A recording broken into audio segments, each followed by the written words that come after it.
อันนี้มีไม้ไว้นอนกอดไม้ไว้หน้าในนี้หน้าน่ะก็ยื้อมาท่อแม่หันน่ะก็ยังเอาได้นี่ประมาณ13ปีแท้พี่น้องเนาะ13หรือ14ปีประมาณ13ปี13ปีพวกนี้ก็น่าจะอายุประมาณ50ปลายละแล้วก็เหี่ยวหมดแล้วมั้ยหรือว่า40ปลายบ่เหี่ยวหมดแล้วเด้พี่น้องเอ้ย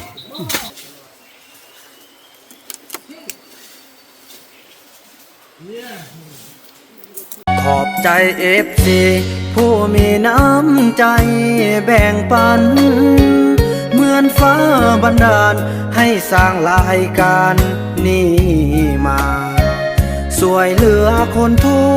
กข์คนจนหรือคนด้อยกว่าด้วยแห่งศรัทธาบุญนำพาได้มาร่วมทาง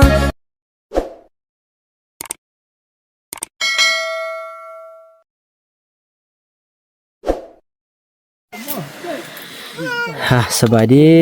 พาบรรยากาศโดยลงโดยพาเถอะเมียขอกินให้พ่อเนาะเนี่ยพี่น้องเอ้ยพ่อจักเอาตัดเอาเมื่อก่อนเนาะโดยอันนี้คือ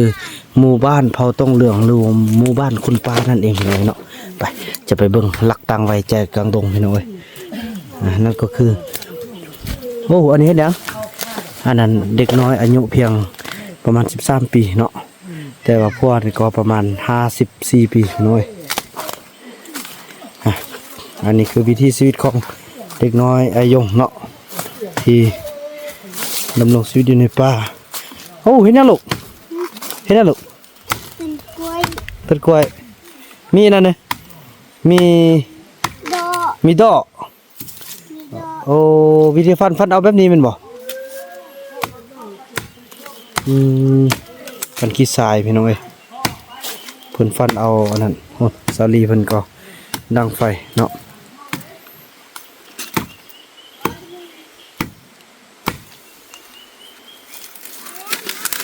บ่มีละติลูกมีเนี่ย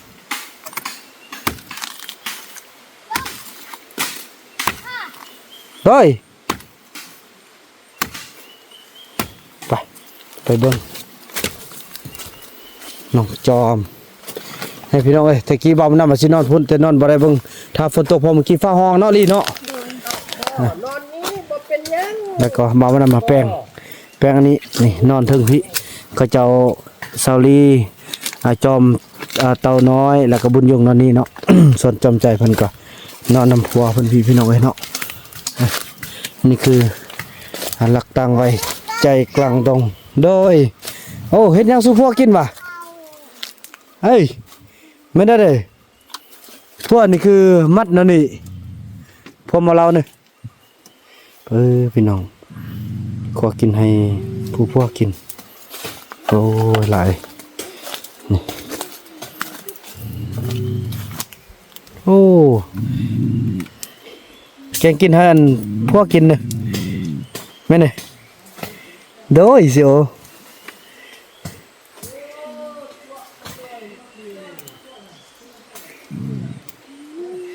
ลูกมือเหือนอีพ่อกับเต้าบุญยงกับแมรี่ชิเมื่อลูกบุเมื่อนำเลยอยู่นี่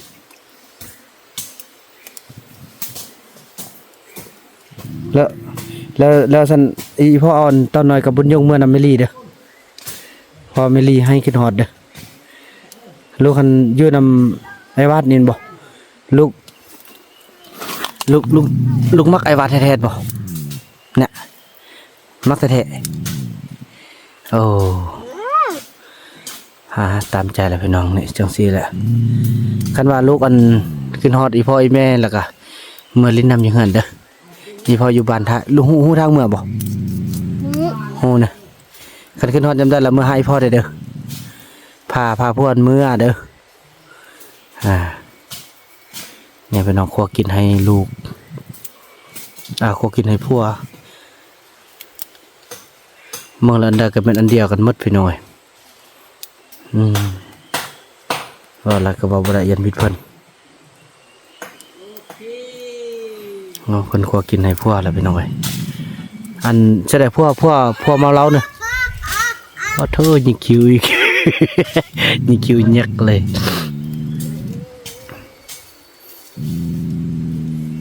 บ่ได้กลับคืนมาก็ได้แต่2คนก็เอาละอย่าลืมได้คันลูกขึ้นฮอดอีพ่อขึ้นฮอดน้องละไปให้พ่ออีแม่เด้อพ่ออีแม่อยู่บ้านท่า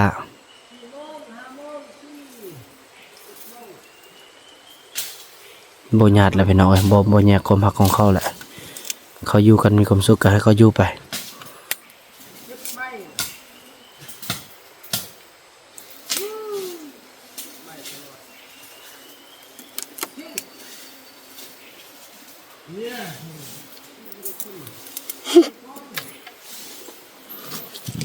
แต่ละมื้อนี้มีแต่เมียนี่บ่ขอกินให้พ่อกินน่ะวัดกับขวาเนี่ยมื้อนี้อันย่าแล้วเอิ้นว่าจังได๋เอิ้นพวกน่ะเอิ้นพวกน่ะเอิ้นบาวาดเอิ้นซะได้ลูกเอาเพื่อนเป้านั่นลูกเอิ้นซะได้ก็ฮะเอาบ่ได้ละพี่น้อยเอ้ยไอ้วาดขึ้นยังเนาะบ่ได้ขึ้นยังละไอ้บ่ได้เอาเมื่อดอกไอ้เอาไว้น้ำน้องหั่นแหละไอ้ห้ามบ่ได้เราเบิ่งแย่งลูกดีๆเด้อเบิ่งแย่งเมียดีๆเด้อเด้อลูกมันยังลูกอ๋อเอาฟืนนะพี่น้อยขอกินให้พ่อเพิ่น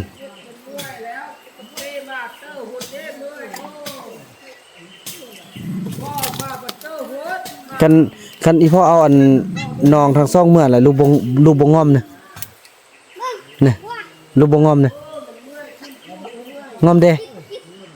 งอมเนี่ย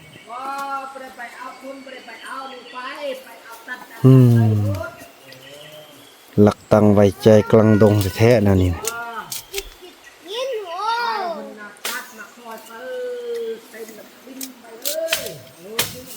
เพิ่นแกงกิน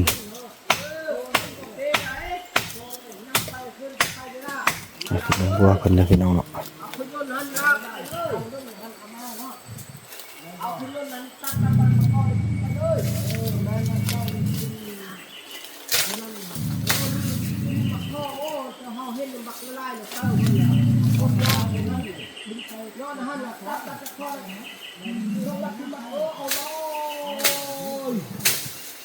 เจอยังมาอยู่มากินกันน่ะนี่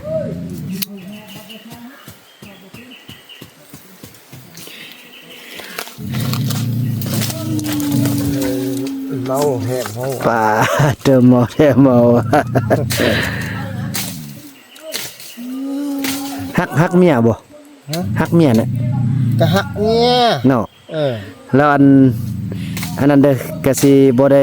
เอาเมื่อดอกให้อยู่นำผัวเด้ออยู่นำผัวฮักกันเด้อแล้วคันมีเวลาคันอยากไปยามอยากกินข้าวกินน้ำอยากไปเที่ยวนำอยู่บ้านก็ออกไปหาได้เด้อแล้วอันแล้วอียงอีจอมอีเต้าเนาะแล้วสิเอาเมื่อนำแม่เด้อแล้วอันนี้เอาไปอียงกับอีเต้านะอันนี้เอาไว้นำผัวฮักได้อย่าตีเมียเด้อโอ้บ่ได้ตีได้ฆ่าอายฮักเมียเนี่ยไม้ไว้ตอนนี้ไม้ไว้เยอะมาละสูงๆซะแม่ละจึงเอาเนาะตอนนี้ไม้เห็นบ่อันนี้ไม้ไว้นอนกอดไม้ไว้หน้าอันนี้หน้าน่ะก็ยื้อมาท่อแม่หั่นน่ะก็ยังเอาได้ไม่ปากคือกันอ้อยตอยเลยพี่น้อยเรื่องเขาขึ้นมาเป็นคู่กันคันว่ามีฮอดย่ำเมียมีลูกม่านทองเยอะน่ะแล้วพาออกไปหาเด้อย่านสิเฮาพาไปเกิดอยู่เมืองหม้ออยู่แพทย์หม้อเด้อแพทย์หม้อคันอยู่เกิดอยู่หน้าป่าแล้วยันตายแล้วลูกจอมเด้อคันลูกมีลูกใหญ่ๆในอนาคตข้างหน้าน่ะเด้อคันเฮิงน่ะเด้อคันลูกมีทองเยอะแล้วลูกแบบอีติกนะเห็นบ่แล้วลูกก็ออกไปหาอีพ่อเด้อในพ่อพาไปกวดอยู่ห้องหม้อเด้อฮักเมียเด้อเนี่ยอันแต่ละมื้อนี่เมียคั่วกินให้กินเด้อ ควักกินเนาะ บ่คั่วให้เมียกินเด้ ควักที่ควัวหันเนี่ยบ่ได้ควัว นี่เมียคั่วแล้วเด้เปลี่ยนกันคั่วนะ ไปแล้วเมียอยู่แล้วอยากเข้าเขาก็ควักกินคนเดียว อ่าอืมฮักเอานะเกิดมาเป็นคู่กันละถ้าอายุนี่ประมาณ13ปีแท้พี่น้องเนาะ13หรือ14ปีประมาณ13ปี13ปีพวกนี้ก็น่าจะอายุประมาณ50ปลายละแล้วก็เหี่ยวหมดแล้วไหมหรือว่า40ปลายบ่เหี่ยวหมดแล้วเด้พี่น้องเ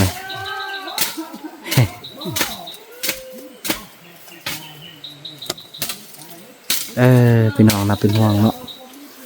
น่าเป็นห่วงแต่ก็จำเป็นนะเฮ็ดสลายวิถีชีวิตของเขาได้น้องเต้าเมื่อแล้วก็แล้ว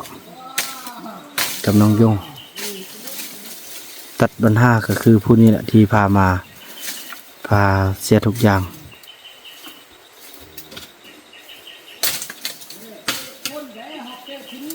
โอ้เห็นยังกันนี่นะเห็นลูกเห็นยังอุ้ยไม่ใช่ลูกเขาเนี่ยเขากับชิมดละโอ้ต้มซะน้ำกันเลย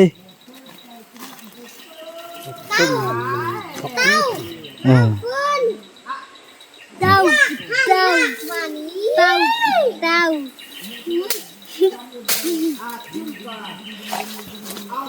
ก็ไปเอาฟืนสร้างข้างเฮือนไปลูกยันมันสิ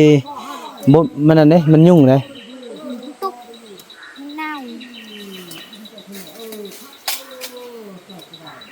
ถือว่าจังซี่แหละก็จังแจ้งกันพี่น้องเนาะก็ถือว่าอันนี้ก็คือพี่น้องพอต้องเหลืองเนาะท่านใดที่เข้ามาไม่ก็อาจจะงงว่าแม่นอีหยังอันนี้มันพอต้องเหลืองพี่น้องเอ้ยบางคนก็ว่าอายุยังบ่ถึงเกณฑ์เป็นยังบ่เอากฎหมายมา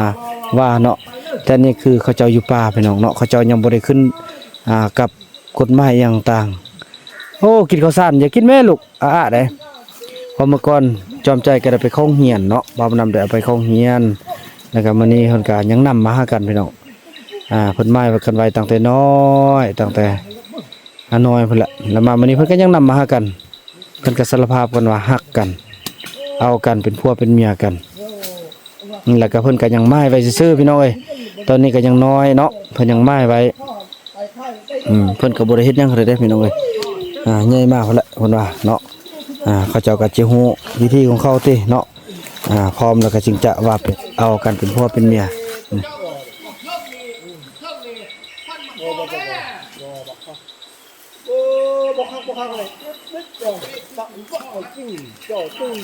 โอ้ยสังคมในป่านี่พี่น้องเบิ่งเฮือนเขาเจ้าเนาะต้มบ่นี่ต้มเลยต้มสู่พวกกิน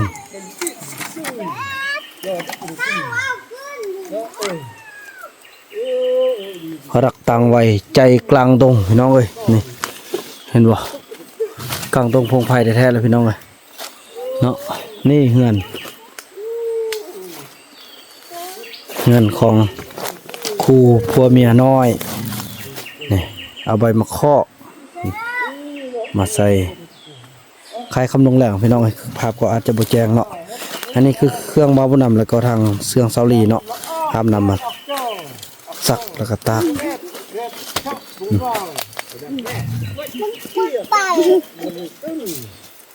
ลายอนาคตลูกอย่ากินแม่ข้าวสารนะเป็นแม่ทองก็ลูกเคี่ยวข้าวสารกินพี่น้องเอ้ยกินขัวกินให้ขัวยกหันไปเพราะมีตั้มแล้วออกยกหันไปแล้วออกไปอับจ้องอับจ้องเช่นเท่กระตัดเต้นชอบเด็ดเนาะโดยแม่นบ่เนาะแม่นพออันนี้เอาฟื้นนะลูกเจ็บตีนว่าหาเลาะน่ะไปยับแล้วออกแล้วออกอีกเลยออกจ้องน่ะเพิ่นว่าอย่าไปเพิ่นสิไปดึงเลยลูกดึงไปดังไฟไปดังไฟเลยนี่เราอยู่ในป่า สู้ลูกเต่าไอ้อีพ่อยังสิขอเวลาโอ้ให้พ่อเอาเนอะเออโอ้ยขึ้นมาเชเอาฟืนดังไว้มือแรงพี่น้อง เยอะเนาะนี่เลยขนาดเว้ยนี่แปลว่าบักเฮ็ด ไปเลยลูกอู้นไปคนเลย เฮ็ดเป็นกลางเยอะ ไปทางหัวบอลเลยไปทางเทิงคุณลูกทางเทิงคุณเอาโค้งทางนั้นคุณเฮ้ยย่ออุ้ย ไอ้นั่นต้มกลางพูดค่ะเอาปาก โอ้พี่น้อยนี่วันนี้นอนที่บ้านพ่อต้องเหลืองเฮา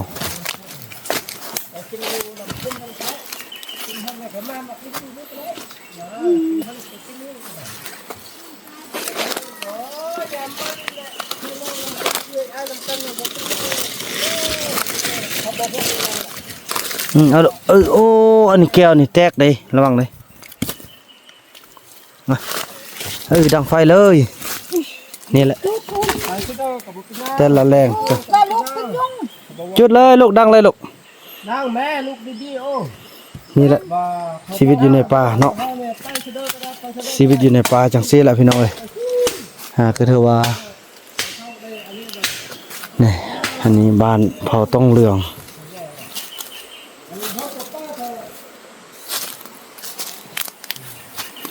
เห็นยังนี่โอ้ ลามเข้า ลำเข้า อีพ่อกินบ่เราน่ะ บ่กินแต่นั้นข้าสิกินนะเราได้บ่กินขอบใจเด้อ ครับพ่อกิน ดื่มสบายโอ้เห็นน่ะลำเขาเนอะ ลามเข้าลูกลาม ลำเขามีเวลาไปย่ามเดี๋ยวโอ้ขึ้นฮอดโอ้ พ่อบ่ได้อายบ่ได้ไปเด้น้องบ่ได้ไป อยู่นี่ปานาแวนนี่คือเก่า ไปย่ามเดี๋ยวโอ้ขึ้นฮอดนะ ทนาก่อน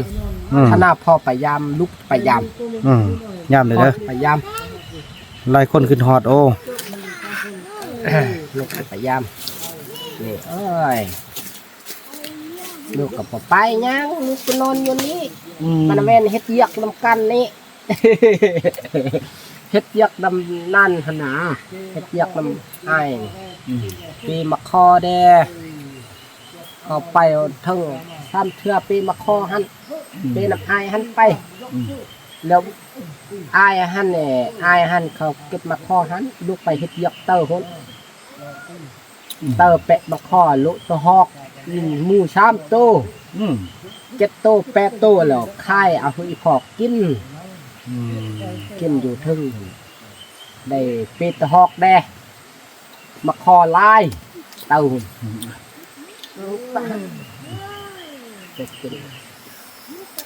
เตียนกินจะเล่าหันกินจะเล่าลูกกินอีพอไปเทิงหันเป็ดมาคอบก็ทุกคนคือเมื่อยตลอดเวลาพยายามเลย บอกไปแหละ นะ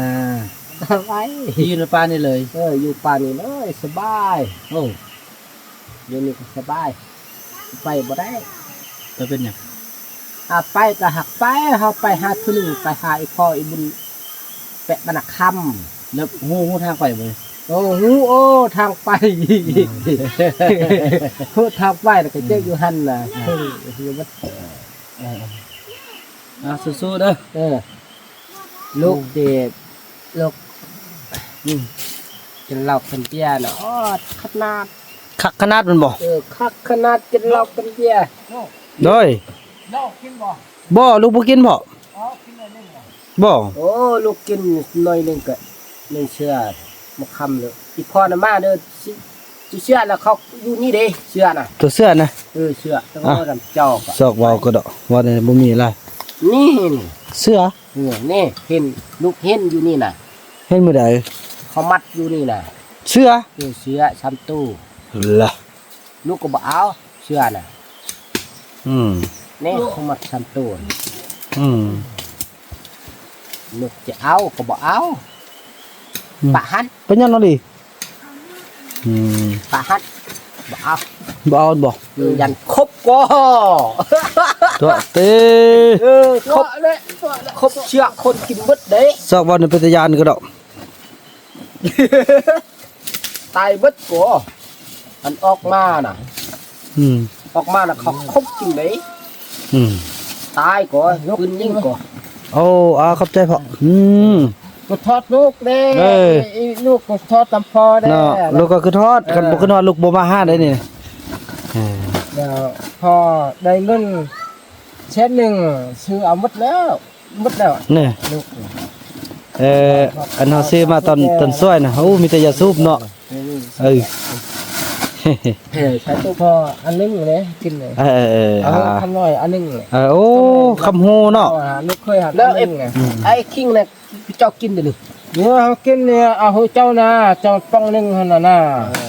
แล้วอันนี้เขากินน่ะเอาให้ลูกเราหันลูกเคยหันกินนะเขากินหมดแล้วเนี่ยยังอยู่หันน่ะแล้วเจ้าบ่ได้กินหมดเนี่ยหันยังตรงนี้ก่อนบ่นี่เขากินอีกพอกิน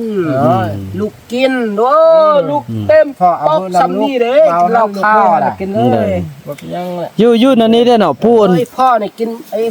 หมดนี่ของเฮาเด้อสิล่ะพี่น้องอันนี้กินหมดนี่น่ะคำหน่อยอันนี้ของคุยน่ะโถกินรถเจ้าเอาฟองนึงเนี่ยอันนี้ของเฮาเด้อมันของลูกของอันนั้นเอิ้นพ่อเนาะอันนี้เอิ้นลูกเราเนาะแม่นแหละอันนั้นพ่อแม่เฮาเต้าหูแม่นแหละเนาะลูกโดยพ่อแม่อยู่เต้าบ่ได้มาเต้าหูโอ้นกแค่อยู่พุ่นอยู่นำไปยังไอ้วัดมาลิ้นแม่เฮาอีนกเมียขอกินพุ่นกูเล่นทางนี้ฮักเมียไปเด้อแม่ฮักเมียหลายๆเด้ออย่าตีเมียเด้อแม่นกพี่น้องเอ้ยเนาะเดี๋ยวลูกขึ้นมาเนี่ยมันเจออยู่นี่ลูกตูดไฟเป็นย่านขึ้นมื้อนี้พากันไปเอามาคอแล้วก็ย่ำแฮอนบ่พ่อบ่ฮู้บ่เอามาคอแหละลูกไปขึ้นรถอยู่ไสเอาเสื้อติรถมันไปขึ้นก็ว่าไอ้วัดอันมีแฮวนี่เฮาสอบเปาะไว้มันบ่ฮู้เป้เอาป้าละหันไล่ไปเลยไล่อัดบ่3นี่ไปย่ำเบิ่งเด้อมึงระทึกเด้อลูกก็มีเช่นนึงอันนี้น่ะบ่อีพ่อได้ใส่บ่ได้ไปย่ำบ่มื้อโอ้ไอ้คำน้อยก็มีมีลูกอีกทายเอาใส่ไปย่ำมึงเด้อมื้อมึงเทื่อมันเด้อบ่ไอ้พ่อไปย่ำเต้าหูนอีว่าจะไปเอามาข้อชอกเอามาข้อซองฟังเพื่ออันนี้เต็มอันนี้ก็ได้โอ้บ่ได้กินมาคอจากบ้านปานนี้เด้นี่นี่แหละอีว่าจะไปเอามาข้อให้เขากินว่าเชื่อเต็มมาข้อเต้าหูนมาข้อกันไปเท่าว่านั้นแหละพี่น้องเนาะถือว่าคลิปนี้เบานำขออนุญาตจบคลิปกันสำนี้ก่อนเด้อพี่น้องเบิ่งแล้วอย่าลืมไลค์อย่าลืมแชร์เป็นกำลังใจให้เบานำด้วยเนาะคลิปนี้เบานำขอกล่าวคำว่าสบายดี